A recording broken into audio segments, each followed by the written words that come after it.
There we go. That's a nice one there. That's the kind we're after. That is it right there. Again, that is on the Natural Slam Shady. Hey, what's up, Salt Strong Anglers? This is Pat Ogletree, one of the fishing coaches here at Salt Strong. And in this video, I did a recent trip where I compared two different lures against each other. I took one lure that had a chartreuse tail and the exact same lure that didn't have the chartreuse tail, and I fished them in the same area to see which one would catch more fish. And the results actually surprised me. Check out the video. What I'm doing, just to let you know, is I've actually got a little a little color experimentation. What I did was I took two of the Slam Shady Mulligans. These lures have really been producing well for me lately, but what I did was I took one and I dyed it with a chartreuse tail. And what I'm going to do is I'm going to do 5 casts with one, rotate it out, do 5 casts with another, and I'm going to see if one is going to produce more fish than another in the same situation. So the idea behind this is if I do this enough times, then maybe we can get some data that'll get together where we can find out if a chartreuse tail makes difference in one kind of water clarity or another. It might not make a difference at all, but if we do this enough times, we can get a pattern going. So what I'm doing is to keeping things all even, or as even as I can. Since I don't have 2 rod and reels that are the exact same setup, I do happen to have 2 rods that are by the same manufacturer. That's a Star Segis, that's a Star VPR. They're the same length, they're the same ratings, and the actions they're really close to the same. I do have them on the same reels. They're the Daiwa BG MQ 2500s. Both setups have the same exact ones, and I've got the same exact line and the same exact leader, so it's pretty even as far as that goes. So there shouldn't be one distinguishing factor over the other. So I'm going to plug away at this, see if we can get on some fish, and hopefully we can get something going here. There we go, little guy. Well, that does get the skunk off the boat.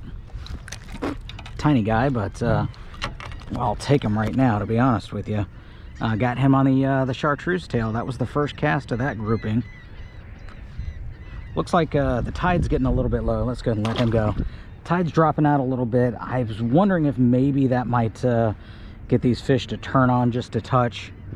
But yeah, I have nothing going on this morning. But of course, we did have a bright full moon last night. Not a full moon, but a bright moon last night. That might have had something to do with it, but hopefully that's a sign of more things to come.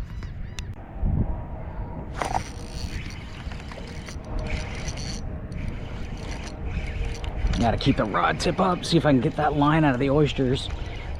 This is not a very big one either. Not a bad one though. Cool. Tell you what I'm gonna do. I'm gonna go ahead and just put this down because I've gotten 2 fish in the same area, and I'm gonna work this pretty thoroughly. Now this one evens the score up. Come here. There we go.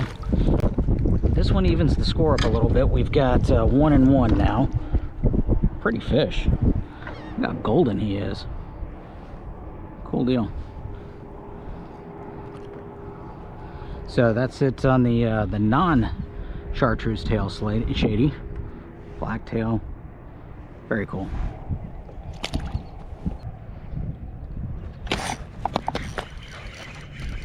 Wow, that one hit hard. As you can tell, I'm definitely keeping my rod tip way up, trying to keep these out of the oysters. Okay, so that's 2-1. There we go. Good deal. That is on the natural. So we are at 3-1 for the undyed. And again, these things aren't the biggest fish in the world, but I'll take them. We'll take them. They're fun. So 3-1. Cool.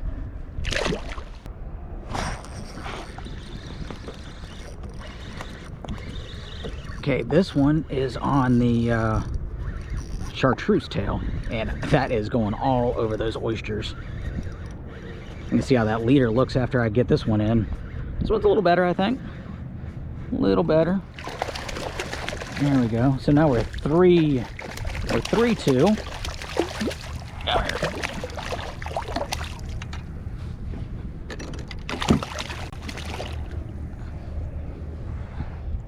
Little chunker there, little chunker.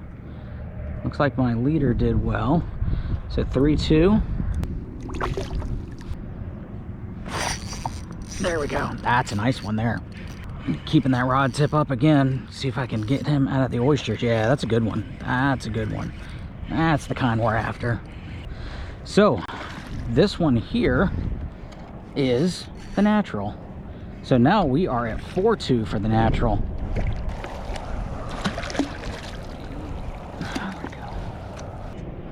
Yeah, there we go. That is it right there. Again, that is on the natural Slam Shady, and that makes it 4-2. Let's go ahead and get him going here.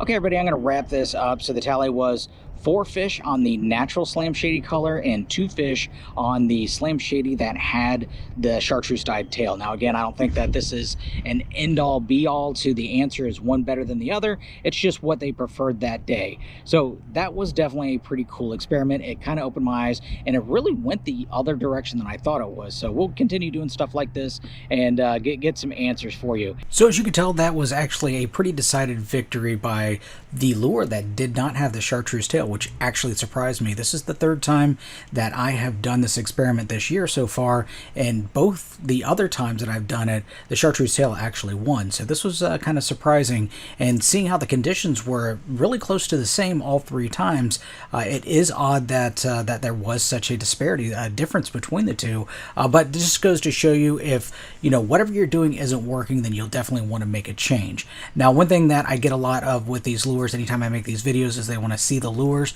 Now, these are it right there. This is the Slam Shady. That's the Mulligan. Basically what this is, it's a 4-inch paddle tail that's made by us here at Salt Strong. And what's cool and unique about this lure is it actually has dimples in it like a golf ball. So if you haven't heard of it, what these dimples do is they actually allow you to have greater casting distance. Much like in a golf ball, if it was just a smooth golf ball, it doesn't go nearly as far as golf balls with dimples. And it's the true with this lure. And it's amazing at how much further this lure casts than any other 4-inch paddle tail that I've used before.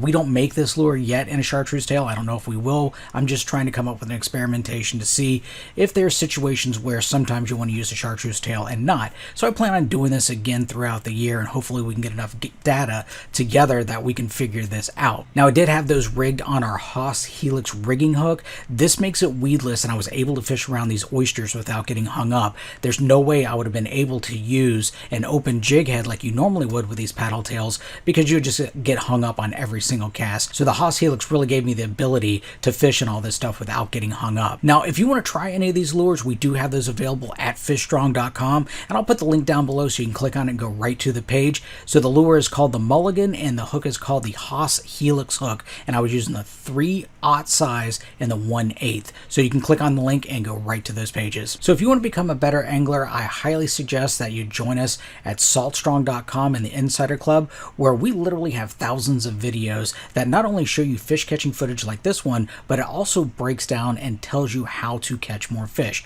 So again, check us out at saltstrong.com, and that's in the Insider Club. Have a great day. Thanks for watching. Bye.